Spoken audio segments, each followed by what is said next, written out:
So they say it's a man's world?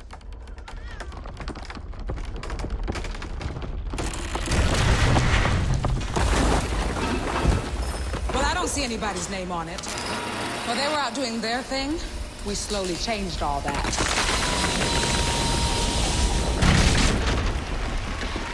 We changed all that.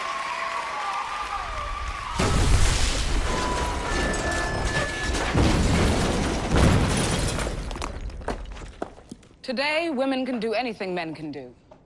And there's one thing we're even better at.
Charbonneau.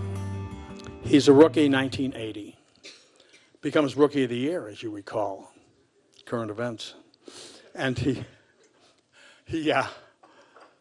led the Indians in home runs and ribbies. He had never been in a major league training camp before. And so the Indians back then, they'd always have a workout at the stadium before the home opener.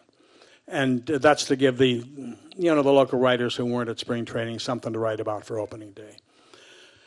And so Dwayne Kuiper came up to me in the locker room after that workout. And he says, "Do you know that guy over there, Dwayne?" I said, "Haven't met him. Come here." He takes me over to introduce me to Dwayne Kuiper, and he says, "This is your guy." He says, "Ask him about drinking beer through his nose and what? And ask him about the cutting out the scars on his arm, the tattoos on his arm." That's plenty. That's going to get me started now. So he introduces me to Charbonneau the day before the home opener, his first game in Cleveland Stadium. And I say, "Dwayne says you're an interesting guy. I'd like to do a story on you. You're the starting left fielder tomorrow. There's a big deal. Could I interview you? We can go upstairs to this elevator to the stadium club, and I'll interview you right up there." He says, "Okay." He doesn't know any better. So we go upstairs to the bar the day before his first major league game in Cleveland. And we are now sitting at the bar. And Gabe Paul heard about this, and he was having a fit. And anyway, so I tell him, "I'm told that you can drink beer through your nose." Well, he says, "Well, yes, I can." I said, "I'd like to see that." I ordered 2 beers. Okay, two beers, 1 glass. He said, "Yeah, but it's got to be a long neck." Okay, so he takes it. Next time we're going to have to get one of those mics we pin on my lapel. Sometimes I'll need 2 hands. So he takes this beer bottle and he sticks it up in his nostril. And he closes the other nostril as though he's creating a vacuum or something. I don't know. Tips his head back and pours that beer through his nose and down into his stomach. I saw this. Go ahead, try it at home. It won't hurt you. Because there is a passage. He said, "I can do it with a straw too." What? Yeah, so we got 2 more beers and 2 glasses. And all they had, we needed a straw. So all they had up at the Stadium Club bar were those little plastic cocktail straws. So he does, okay, sticks the straw down in the glass, closes one nostril, and snorts it up through his nose, drains the glass. Wow. This guy's a five-tool player. And so he said, you know, I can open a beer bottle with my eye socket. What? He said, there's got to be a twist off, though. This is not a twist off, so don't wait for me to do that here. But he gets it in his eye socket, twists it, and off it comes. This is pretty impressive. I said, now tell me about, you cut out a tattoo on your, yeah. He said, when I was in high school, I got a tattoo. And then I was told that the Scouts don't sign high school kids with tattoos. Today, you can't find one without a tattoo. Anyway, so he said, I cut it out with a hunting knife. Whoa. And I said, what about the scar on your other arm? He said, I got that in a knife fight. Joe grew up in one of those tough Northern California towns that John Steinbeck used to write about. And they had no money. His mother was a single mother raising 5 kids. And so he said, yeah, I had to sew up the knife cut on his right arm. He was a right-hander. He threw right-handed. So now, and he said, I sewed it up with fishing line with his left hand, his offhand. He's sewing up his right arm. I said, what about pulling your own teeth? Yeah. Once again, they could not afford, not only could they not afford a doctor, they couldn't afford a dentist. And so he pulled his own tooth. First of all, he said, I drank half a bottle of whiskey, and then with a vice grip, he pulled his own tooth. Whew. Wow.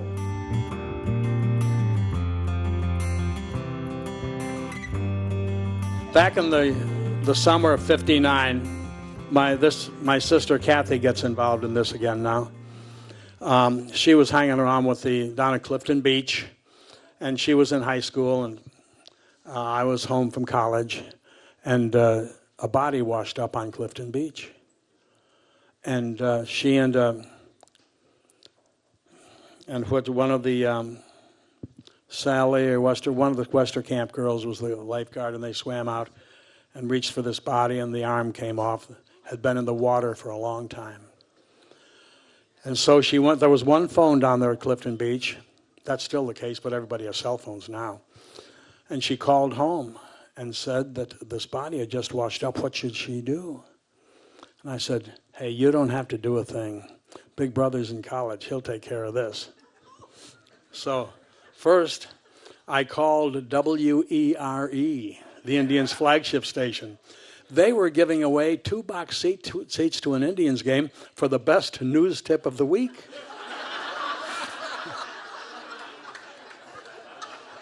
So first of all, I called them. Then I called the Lakewood police. And I said, you're going to get a call from WERE pretty soon now. A body has just washed up at Clifton Beach. And so a week later, my tickets arrive in the mail. Bad luck for that poor devil who washed up on Clifton Beach. Good news for me.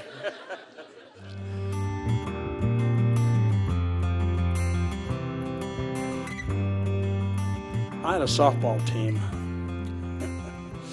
Do you remember a company called Chester Meats? Sure. There's a chapter in my first book or second book about Chester Meats. Anyway, I did commercials, TV commercials for Chester Meats. This happened we were at a Wahoo Club meeting or something, and Lenny Axelband had an ad agency here. And we got a little something for Lenny. That's great. Pardon me, what? Axelband, the ad agency, right. Okay. Well, anyway, Lenny one time came up to me after a Wahoo Club meeting and said, you know, we're going to do this commercial with Chester Meats, and you would make a good butcher. We're going to put a white smock on you. And I would have brought a white smock here, except I didn't have one. Maybe if you ever invite me back, I'll bring a white smock. We could probably loan you one. Okay. Oh, you could have loaned me one. Now you tell me. Anyway. So I do this was very lucrative. Doing these commercials, TV commercials for Chester Meats. This was terrific. And for, you know, what was I making? Not very much money working as a sports writer at the Plain Dealer at the time. But anyway, I also had a softball team. Sunday morning softball team. They were terrible. They were, my dog Sandy and I, we'd have to go to several of the players' houses early Sunday morning to get them up to play. Really. These guys were, I mean, some of them were bad drinkers, and some of them were good drinkers. They were good drinkers, I'll tell you. Anyway. So anyway, one Sunday morning, one weekend, starts in the middle of the summer, and the rodeo was at the old arena, about the last event ever at the arena before it shut down. And for the rodeo, they had borrowed this huge plastic bull from Chester Meats but they had it out on the lawn out there. They were out in Geauga County, I think, way out Chagrin Boulevard. And they had in front of the plant this huge bull.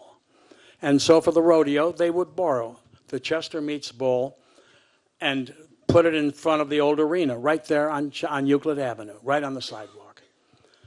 Anyway, one Friday night, it disappeared. All day the next day, it's on the radio. Who kidnapped the bull? Somebody called the police, left a police report that we have the bull and we're holding the bull for ransom. Some pretty funny stuff. You know, we're holding the bull for ransom for, a case of Budweiser or something. Well, so the Sunday morning, I'm going around gathering some of my players. The last chapter here. Anyway, I go to this one house and where about 3 or 4 of them lived right there on what is now that the Giant Eagle or something there on Clifton near 117th. There was a house that these guys lived in. And dog Sandy would run in there, go from bedroom to bedroom to bedroom, waking them up. And one of them always seemed to be in there with a woman. And Sandy would be up on the bed raising havoc with them. And so right in their living room at the front window is the Chester Meats bull. I mean, there's been all points bulletin by the police. Everybody here, they're looking for the bull. My softball team has just kidnapped the bull. And they're holding it for ransom. And this bull belongs to the people who are paying me to be their spokesperson. Well, the first thing, I pull the drapes, close the windows, pull the drapes. Anybody could look in there and see the bull. And so we started making calls and got the All Points Bulletin called off and said, I know the people who have it, and they will get it back to you tomorrow afternoon. And so Cousin Tommy, remember, he had that big old Lincoln with the back doors that opened, not the same way that the front doors did, it's sort of like a limp right. So anyway, we used his big old Lincoln to put that bull in his Lincoln. It was a convertible, thank God. So we get the bull in there, and we've got to drive that thing from 117th Street to Geauga County without being spotted. Now we're halfway there, and it starts to rain. We've got the bull. Can't put the top up. Now it was torrential downpours. The water is starting to build up on the floor of the back seat of this. We get it out there, and I'm thinking that the Chester Meats people they'll be so delighted that we brought the bull back that they'll give everybody a package of steaks or something. Not at all. At least we weren't arrested. So anyway, that was it. This was and by the way, it was a bad softball team.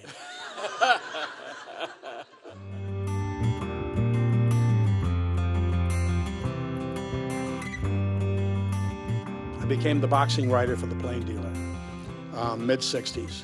And Ali had just won the heavyweight championship. And so I did a story on him, spring of '64. And he had appeared on the, who was that guy that had the TV show at noontime, Mike Douglas. Ali was here to do the Mike Douglas show. And so I picked him up after he did that on Channel 3, and we dropped off. Stepin Fetchit was on the show with him. I don't know if you remember Stepin Fetchit. Once again, he's current events to me. So we dropped him off at he was an old black dancer. We dropped him off at the public square where he took the rapid transit out to the airport. And as he got out of the back seat of my car, an old gray police car, no kidding, bought a used old police car, Ali slipped him $100 in his hand as he got out. And then I took Ali to run and do this interview with him at his hotel. He was staying at the Majestic Hotel on East 55th. Once again, current events. And it was located roughly across the street from East Tech. And beautiful spring day.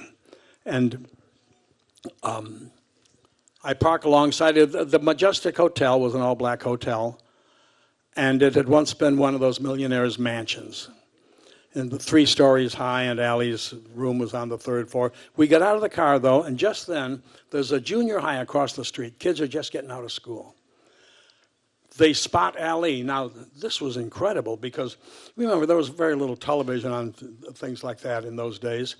But everybody knew what this guy, Muhammad Ali, looked like. Muhammad Ali had just changed his name. I'll tell you, for us Irish sports writers, it was really tough for us to get that out. So we faked it. We'd say, yeah, champ this and champ that. Yeah, champ. Saying Muhammad, that was so tough. Anyway, the kids spot him. And 1,000 kids from this junior high rush across the street on East 55th, stop traffic. You'd think they were protesting Donald Trump. Anyway. They stop traffic on East 55th, and they start chanting, "Who's the greatest?" And he would say, "I'm the greatest. Who's the greatest?" This was remarkable. This was the first big rally for Muhammad Ali, and it was right here on East 55th Street in Cleveland. So the first fight, Ali and Frazier, the war like we've never seen. Later on, the Manila War, the thriller in Manila was even better. But this one, Ali got knocked down in like the 15th round by Frazier, and Frazier won it narrowly. And afterward, they took Ali directly to the hospital. Frazier showed up for his post-fight press conference. So I waited in Ali's lobby of his hotel until 4 o'clock in the morning when he got back from the hospital. And he could walk. The body shots Frazier laid on him took such a toll on him. He had to walk stiff-legged, could barely walk because of the body shots. And he could talk in barely a whisper. So the next afternoon, we got into his room, a few of us, to see how he was doing. He didn't get out of bed, laying in bed, still talking, could barely talk. 2 days later, Frazier went in the hospital. He almost died because his muscles worked so hard that they produced an enzyme which his body could not process. And it was the same thing that killed 6 Marines. Where was boot camp, Craig? Paris Island or where? Paris Island? About the same time, 6 Marines in boot camp died because of what the Marines did, the strenuous, what they did in boot camp. Anyway, the same thing. Their bodies turned out this enzyme and it killed them, the Marines. So anyway, But Frazier pulled through that, and then covered many of Ali's fights. And then, of course, had to cover the one here in Cleveland, 1975, out at the Richfield Coliseum against poor old Chuck Wepner. Oh, my God. Boy, did Ali give him a terrible pasting. Afterward, I looked for Chuck Wepner to get a couple comments from him, and I found him in the referee's locker room in the old Richfield Coliseum, and he's standing there. He's got his suit on and a vest and no tie, nothing as if he didn't button anything, and he's standing there in the shower above a drain with the dry heaves. For he went 19 seconds shy of 15 rounds. The referee called it before he could say, I went the distance with Ali. But so anyway, I like being the boxing writer. It was very interesting characters. But now at my age, I don't do much boxing anymore. Nobody does.